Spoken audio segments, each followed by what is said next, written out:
جب حضرت عثمان غنی رضی اللہ تعالیٰ عنہ کا محاصرہ کر لیا گیا اور یہ خلافت کا آخری آپ کا دور ہے، 82 سال کی عمر تھی اس وقت آپ کی، اور یہ تاریخ کا دردناک باب ہے کہ حضرت عثمان غنی پر 40 دن تک پانی بند رہا۔ وہ ایک منصوبہ تھا، 3 لوگ 3 مختلف شہروں سے چلے، مصر سے، کوفے سے اور بصرے سے، 1,000 آدمی لے کر کے، اور مدینہ المنورہ میں پہنچ کر کے حضرت علی المرتضیٰ سے ملے، ام المومنین سیدہ عائشہ سے ملے، کبار اصحاب سے ملے۔ تو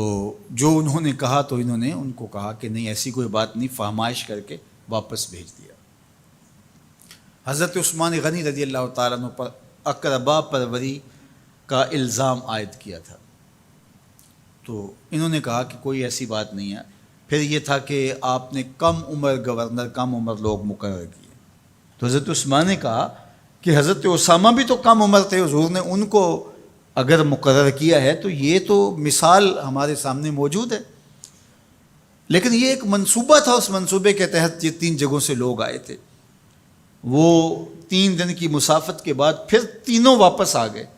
تو یہ ایک سوالیہ نشان ہے کہ تینوں کیوں واپس آ گئے، کوئی ایک تو نہ آتا نا، تو یہ سب طے شدہ منصوبہ تھا۔ اور پھر انہوں نے مدینہ المنورہ کو گھیر لیا، اور جس طرح سے بلوائیوں نے حالات پیدا کر دیے، سید علی المرتضیٰ رضی اللہ تعالیٰ عنہ تو شہر مدینہ سے باہر تشریف لے گئے تھے، اور اپنے بیٹوں امام حسن اور امام حسین رضی اللہ تعالیٰ عنہ کو حضرت عثمان غنی کے دروازے پر مقرر کیا تھا کہ ان کو ضرر نہ پہنچنے دینا۔ اب 700 صحابہ اجازت طلب کر رہے ہیں کہ آپ ان بلوائیوں سے نپٹنے کا میں جو ہے وہ اجازت نامہ مرحمت کریں، اور بہت سارے لوگ تو حج پہ جا چکے ہیں۔ 18 ذی الحج کا واقعہ ہے جب آپ کی شہادت ہوتی ہے، تو وہ حج پہ جا چکے ہیں، تو جو یہاں موجود ہیں وہ اجازت طلب کر رہے ہیں، لیکن حضرت عثمان غنی رضی اللہ تعالیٰ عنہ نے کہا کہ نہیں، میں ایسی اجازت نہیں دوں گا۔ رسول اللہ صلی اللہ علیہ وسلم کا حرم شہر مدینہ لوگوں کے خون سے لالازار ہو، یہ میں اس کو گوارا نہیں کرتا۔ افواج موجود ہیں،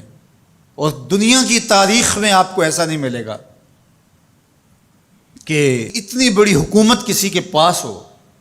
اور وہ خود گھیر لیا جائے، اس کا پانی بھی بند ہو جائے، اور وہ حکم دے کہ نہیں، میرے لیے آپ ایک قطرہ بھی خون نہیں بہائیں گے۔ بلکہ آپ کے غلاموں نے جب تلواریں اٹھا لی تو آپ نے فرمایا کہ میرا حکم ہے کہ تم تلواریں نیچے رکھو، بلکہ میں تمہیں یہ آفر دیتا ہوں کہ جو غلام لڑے گا نہیں اور یہ میرے سے عہد کرتا ہے وہ آزاد ہے۔ حضرت ابو ہریرہ رضی اللہ تعالیٰ عنہ، حالانکہ یہ پڑھنے پڑھانے والے لوگ تھے، تعلیم و تعلم سے ان کا تعلق تھا، لیکن وہ بھی تلوار لے کے حضرت عثمان غنی کے دفاع میں آ گئے، لیکن حضرت ابو ہریرہ رضی اللہ تعالیٰ عنہ کو بھی حضرت عثمان غنی روک دیتے۔ مالک بن اشتر کہنے لگا کہ ہم آپ کی دستبرداری کے خواہاں ہیں، آپ خلافت سے دستبرداری اختیار کر لیجئے۔ تو حضور علیہ الصلوۃ والسلام کے اس جانثار صحابی نے، حضرت عثمان غنی نے فرمایا یہ نہیں ہو سکتا۔ دستبردار کیوں نہیں ہوئے؟ لگتا تھا یہ سب سے زیادہ آسان تھا، لیکن حضور نے ارشاد فرمایا تھا، اے عثمان، تمہیں اللہ ایک قمیض پہنائے گا، لوگ اس کو اتارنا چاہیں گے، تم کبھی نہ اتارنا۔ تو اس سے مراد خلافت کی قمیض ہے، اور ان کی شہادت کی خبر بھی اللہ کے محبوب علیہ السلام نے دی تھی، اور اگر آپ دستبردار ہو جاتے تو یہ ایک کھلونا بن جاتا، بازیچہ بن جاتی خلافت، چند آدمیوں کے پریشر سے خلافت سے دستبرداری کرنا پڑتی۔ اچھا، ایک یہ سوال بھی پیدا ہوتا ہے، چند باغی تھے، ان کو کس طرح کچل دیا جاتا، لیکن حضرت عثمان غنی یہ نہیں چاہتے تھے۔ ایک تو یہ کہ مدینے کی حرمت پامال نہ ہو، اور دوسرا پورے عالم اسلام کو آگ لگانے کا جو منصوبہ تھا، 3 مختلف شہروں سے 1,000 آدمی لایا گیا ایک منصوبے کے تحت، اور انہیں لاشیں چاہیے تھیں، اور جو ان کے پیچھے کام کر رہے تھے نادیدہ ہاتھ،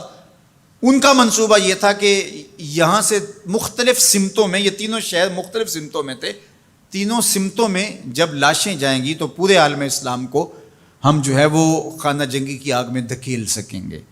تو حضرت عثمان غنی ان سازشوں سے آگاہ تھے، تو سب سے اہون اور آسان یہ تھا کہ قربانی پیش کر دی جائے، اور پھر انہوں نے سن بھی رکھا تھا کہ 2 شہید ہیں، شہید تو انہوں نے بہرحال ہونا ہے، تو لہٰذا میں خلافت سے دستبردار بھی نہیں ہوں گا، اور شہر مدینہ کی حرمت بھی پامال نہیں ہونے دوں گا۔ اور تیسری بات یہ ہے کہ میں خود مظلوم شہید کر دیا جاؤں، تو آپ نے یہ گوارا کر لیا۔ تو 18 ذوالحج تھا، جمعہ کا ہی دن تھا، اور حضرت عثمان غنی رضی اللہ تعالیٰ عنہ روزے سے تھے، عصر کا وقت تھا، قرآن مجید کی تلاوت کر رہے تھے۔ حضرت امام حسن، امام حسین اور حضرت عبداللہ بن زبیر اور دیگر لوگ آپ کے دروازے پہ پہرا دے رہے تھے، لیکن باغی پچھلے گھر سے دیوار پھلانگ کے آپ کے گھر میں داخل ہوئے اور تلوار سے وار کیا۔ آپ کی زوجہ حضرت نائلہ آگے بڑھیں اور ہاتھ سے روکنا چاہا، آپ کی انگلیاں کٹ گئیں۔ پھر دوسرا وار کیا تو حضرت عثمان غنی رضی اللہ تعالیٰ عنہ کا دایاں ہاتھ کٹ کے گر گیا۔ حضرت عثمان غنی رضی اللہ تعالیٰ عنہ نے افسوس کیا اور کہا کہ تم نے وہ ہاتھ کاٹ دیا جس سے میں وحی کی کتابت کیا کرتا تھا۔ پھر اس کے بعد آپ پر 9 وار کیے گئے اور آپ کو شہید کر دیا گیا، اور آپ کا خون قرآن مجید پڑھتے ہوئے اس آیت پہ گرا، فَسَيَكْفِيكَهُمُ اللَّهُ وَهُوَ السَّمِيعُ الْعَلِيمُ۔ تو حضرت عثمان غنی رضی اللہ تعالیٰ عنہ مظلوم شہید کیے گئے، بھوکے اور پیاسے شہید کیے گئے، ظلماً شہید کیے گئے۔ حضرت عبداللہ بن عمر رضی اللہ تعالیٰ عنہ فرماتے ہیں کہ حضور فتنوں کا ذکر کر رہے تھے کہ فتنے ہوں گے، بہت بڑے فتنے ہوں گے۔ تو ایک شخص نے چادر اوڑھی ہوئی تھی اور وہ مجلس واعظ کے قریب سے گزرا جہاں حضور کچھ ارشاد فرما رہے تھے، تو آقا کریم نے اشارہ کر کے کہا اس دن یہ شخص حق پہ ہوگا۔ عبداللہ بن عمر کہتے ہیں کہ میں اٹھا اور جا کے دیکھا تو وہ حضرت عثمان تھے۔ تو میں نے حضرت عثمان کے چہرے کو پکڑ کے تھوڑا سا حضور کی جانب کیا اور میں نے کہا حاضہ حضور، یہ اللہ کے محبوب فرمایا ہاں یہی، جب فتنے ہوں گے تو فرمایا یہ حق پہ ہوگا۔ تو حضرت عثمان غنی رضی اللہ تعالیٰ عنہ حق کی راہوں کے مسافر، جنہیں حضور کی زبان سے شہید کہا گیا، اور شہید کسی کا انجام ہوتا ہے، تو حضور نے فرمایا یہ شہید ہوگا۔ شہید وہی ہوتا ہے جو بحالت ایمان اس دنیا سے راہ خدا میں اپنی جان قربان کرے۔ فرمایا فَإِنَّمَا عَلَيْكَ نَبِيٌّ وَصِدِّيقٌ وَشَهِيدَانِ، اے پہاڑ رک جا، تو جانتا نہیں تیرے اوپر اللہ کا ایک نبی ہے، ایک صدیق ہے اور 2 شہید ہیں۔ تو حضرت عثمان غنی رضی اللہ تعالیٰ عنہ عظمتوں کے مینار،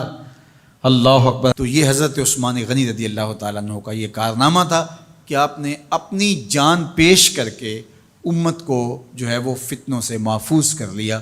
اور امت کو بچا لیا۔ حضرت عثمان غنی رضی اللہ تعالیٰ عنہ پہ کروڑوں رحمتیں، کروڑوں سلام۔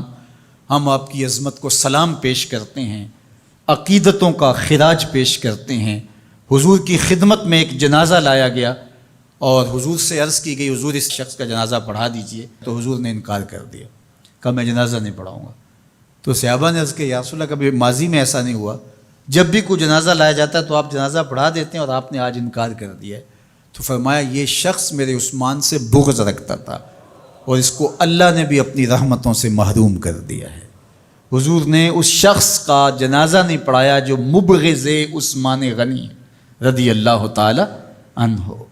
تو اب آپ اندازہ کیجئے وہ کتنا بدبخت شخص ہے جو حضرت عثمان سے بغض اور دشمنی رکھتا ہے۔ حضرت عثمان غنی رضی اللہ تعالی عنہ سے اللہ کے محبوب علیہ السلام نے کتنی خوبصورت ارشاد فرمائی، میں اس سے حیا کیوں نہ کروں جس سے اللہ کے فرشتے بھی حیا کرتے ہیں۔ یعنی عثمان غنی وہ ہیں جس سے اللہ کے فرشتے بھی حیا کرتے ہیں، اور جو عثمان غنی کا حیا نہیں کرتا اس سے بڑا بے حیا کون ہو سکتا ہے۔ حاکم نے مستدرک کے اندر روایت ذکر کی ہے کہ بہت سارے صحابہ حضور کی بہت ساری خوبیوں کے مظہر تھے، اور سب سے زیادہ حضور کے خلق کے مشابہ حضرت عثمان غنی رضی اللہ تعالیٰ، اور خلق میں سب سے اونچا درجہ حیا کا ہوتا ہے۔ تو حضرت عثمان غنی رضی اللہ تعالیٰ عنہ حیا کے اس مقام پہ فائز المرام تھے جو انہی کا مقصوم تھا۔ اللہ ہمیں حضور کے اہل بیت، حضور کے اصحاب، بلکہ حضور کے در کی مٹی کی تعظیم بھی نصیب کرے۔ اقبال نے کہا تھا خاک طیبہ از دو عالم خوش ترست، آن خنک شہرے کے آنجا دل برست۔ ہمیں تو طیبہ کی مٹی بھی اچھی لگتی ہے اس لیے کہ وہاں محبوب جو رہتے ہیں۔ تو محبت تو اس چیز کی متقاضی ہوتی ہے، محبوب کی راہوں کو بھی سلامی پیش کی جائے۔ تو جو حضور علیہ السلام کے ساتھ منسوب اتنی وقی نسبتیں ہیں ان کا احترام کیوں نہیں کریں گے؟ تو حضرت عثمان غنی تو داماد رسول ہیں، حضرت عثمان غنی تو ذو النورین ہیں، حضرت عثمان غنی تو حضور علیہ الصلوۃ والسلام کے محبوب اور حضور علیہ الصلوۃ والسلام کے پیارے ہیں، ان کو جنت کی بشارت دی گئی ہے، عشرہ مبشرہ میں سے ہیں، 4 جلیل القدر خلفاء میں ان کا نام شامل ہے، اور پھر حضور کی 2 صاحبزادیاں ان کے نکاح میں آقا کریم نے ان کو شہید خود قرار دیا، اور میرے اور آپ کے آقا و مولا نے کہا آج کے بعد کوئی عمل عثمان کو نقصان نہیں دے گا، اور کہا عثمان سے میں حیا کیوں نہ کروں، اس سے اللہ کے فرشتے بھی حیا کر